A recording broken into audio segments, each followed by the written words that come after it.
Hello, welcome back students. स्वागत है आपका @इंग्लिश विद चंदन मेरा यूट्यूब चैनल पर इंग्लिश की क्लास ली जा रही है। राजस्थान 4th ग्रेड कर्मचारी चयन भर्ती जो है उसके सिलेबस के हिसाब से आज दूसरा टॉपिक है। दूसरा टॉपिक शुरू कर रहा हूँ मैं। इस दूसरे टॉपिक में जो है एक्टिव वॉइस पैसिव वॉइस वाला टॉपिक आने वाला है। इस टॉपिक में जो है active voice passive voice change करवाने के क्वेश्चन पूछे जाते हैं। पिछले वीडियो के अंदर मैंने बता दिया था कि एक्टिव वॉइस और पैसिव वॉइस का क्या मतलब होता है, एक्टिव वॉइस और पैसिव वॉइस में डिफरेंस क्या है और वो उनका क्या मतलब होता है। एक्टिव वॉइस में कर्ता इंपॉर्टेंट होता है, जबकि पैसिव वॉइस में कर्ता इंपॉर्टेंट नहीं होता है, काम इंपॉर्टेंट होता है, क्रिया इंपॉर्टेंट होती है, एक्शन इंपॉर्टेंट होता है। और जो ऑब्जेक्ट है जिसके ऊपर क्रिया का प्रभाव पड़ रहा है वो भी इंपॉर्टेंट होता है। तो शुरू करते हैं आज हम एक्टिव वॉइस से पैसिव वॉइस चेंज करने के रूल्स। एक्टिव वॉइस से पैसिव वॉइस चेंज करने के रूल्स। इसमें मेनली 3 कॉमन रूल हैं जो पूरे इस टॉपिक में फॉलो होते हैं। पहली चीज़ 3 कॉमन रूल है। फर्स्ट है कि एक्टिव वॉइस में जो ऑब्जेक्ट दिया हुआ होता है उसको पैसिव वॉइस में सब्जेक्ट बनाना होता है। एक्टिव वॉइस में जो ऑब्जेक्ट यानी कि पीछे दिया हुआ होता है उसको पैसिव वॉइस में सब्जेक्ट बनाना होता है। दूसरा रूल यह है कि इसमें BT3 यूज़ करते हैं। BT3 का मतलब बी वर्ब की कोई फॉर्म होगी, यानी कि इनमें से कुछ एजएमआर, वाजवर, हैव या हैड ये होगा। और जो है T3 का मतलब ट्रांजिटिव वर्ब की थर्ड फॉर्म कुल मिला के बात है। तीसरा रूल यह है कि एक्टिव वॉइस में जो सब्जेक्ट दिया हुआ है यानी कि जो स्टार्टिंग में काता दिया हुआ है उसको पैसिव वॉइस में ऑब्जेक्ट प्रोनाउन में बदलना है। पैसिव वॉइस में ऑब्जेक्ट प्रोनाउन में बदलना है, यानी कि बाई लगाकर और उस सब्जेक्ट को लिखना है जो एक्टिव वॉइस में दिया गया था। सब्जेक्ट एज इट इज नहीं आएगा, इसमें चेंजेस होंगी।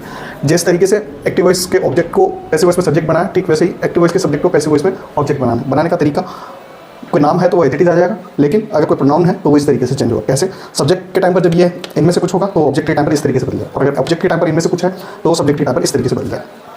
आई का नी हो जाता है, बी का अस हो जाता है, यू का यू रहता है, ही का हिम हो जाता है, सी का हर हो जाता है, दे का देम हो जाता है। ठीक है, ऐसे ही ऑब्जेक्टिव केस में अगर ये है तो इनमें से सब्जेक्टिव केस में आकर ये हो जाता है। मी का आई हो जाता है, अस का वी हो जाता है, यू का यू ही रहता है, हिम का ही हो जाता है, हर का सी हो जाता है, देम का दे हो जाता है। ठीक है, बाकी चीज़ें एज इट इज़, नेम जो है कोई वो एज इट इज़ रहता है। ठीक है, और कुछ अंडरस्टैंडिंग सब्जेक्ट होते हैं जो ऑब्जेक्ट में जाने के बाद में विलुप्त कर दिए जाते हैं, तो उनका भी विशेष तौर पर ध्यान रखते हैं। तो एक बार इसका स्क्रीनशॉट ले लीजिए आप। इसके बाद में हम इंडेफिनिट टेंस से जुड़े हुए एक्टिव वॉइस पैसिव वॉइस के रूल्स में यहाँ पर लिख दूँगा, आप लोग इसका स्क्रीनशॉट ले सकते हैं।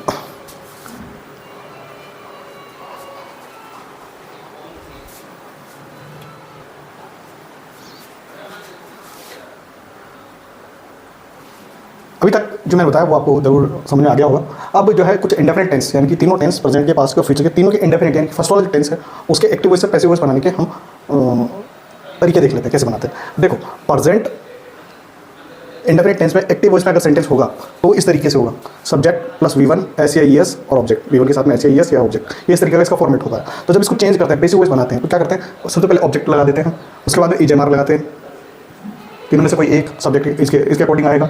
ठीक है, और V3 वर्ब की third form by plus subject. अभी जो हमने तीनों रूल्स लिखे थे वो तीनों रूल्स यहाँ पर अप्लाई हैं कि पहले ऑब्जेक्ट का सब्जेक्ट बन गया और बी वर्ब की कोई फॉर्म आ गई, यानी कि इसी टेंस में बी वर्ब की फॉर्म्स ही होगी जो कंटिन्यूस वाली है, एजएमआर। ठीक है, और उसके बाद में V3 वर्ब की तीसरी फॉर्म काम में लेनी है और ये जो सब्जेक्ट है ये यहाँ पर आ जाएगा कुल मिला के। शेष यथावत रहते हैं, शेष चीज़ें यथावत रहती हैं। अगर यहाँ तक समझ में आया हो तो वीडियो को लाइक कर दें और कमेंट करके भी बता दें किसी तरीके का डाउट हो तो। आगे देखो, जब ये पास्ट टेंस होगा तो पास्ट टेंस में सब्जेक्ट प्लस वर्ब के सेकंड फॉर्म और ऑब्जेक्ट कुछ इस तरीके का फॉर्मेट होगा।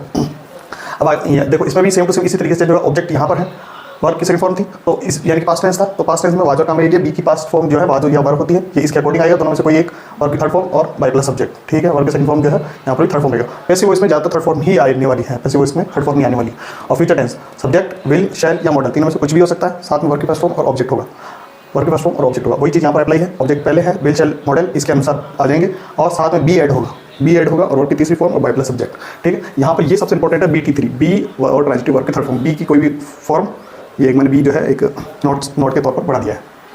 तो ये सब बी की फॉर्म्स है, यहाँ पर बी शामिल हो गया और वर्ब की तीसरी फॉर्म और ऑब्जेक्ट को मिला के प्रेजेंट, पास्ट और फ्यूचर टेंस में जो है ये इस तरीके से चेंज होने वाला है। 4 एग्जांपल लिखे हैं मैंने, इनको देखो। पहला एग्जांपल है पुलिस अरेस्टेड हिम, पुलिस ने उसे गिरफ्तार किया। तो इसको जो पैसिव वॉइस बनाएंगे, इसका जो पैसिव वॉइस बनाएंगे तो किस तरीके से बनेगा, ही जो ऑब्जेक्ट है वो सब्जेक्ट की जगह पर आएगा, सब्जेक्ट की जगह पर हिम आते ही हिम का जो है ही हो जाएगा, क्या हो जाएगा, ही हो जाएगा। उसके बाद में अरेस्टेड सेकंड फॉर्म है यानी कि पास्ट का सेंटेंस है, इसको इन दोनों में से कुछ लगाएंगे, ही के साथ में क्या लगेगा, वाज।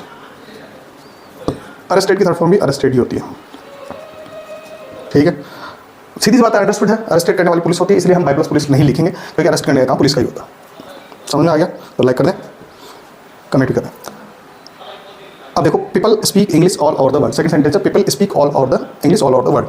तो इसको कैसे बनाएंगे, इसमें ऑब्जेक्ट जो है वर्ब के जस्ट बाद में है वो है इंग्लिश। इंग्लिश इज इसलिए ये फर्स्ट फॉर्म है तो प्रेजेंट टेंस होगा, इसलिए सिंगुलर आएगा। इंग्लिश इज स्पोकन, ठीक है। अब बाकी जो बच गया उसको यहाँ पर लिख देंगे, speak is spoken all over the world.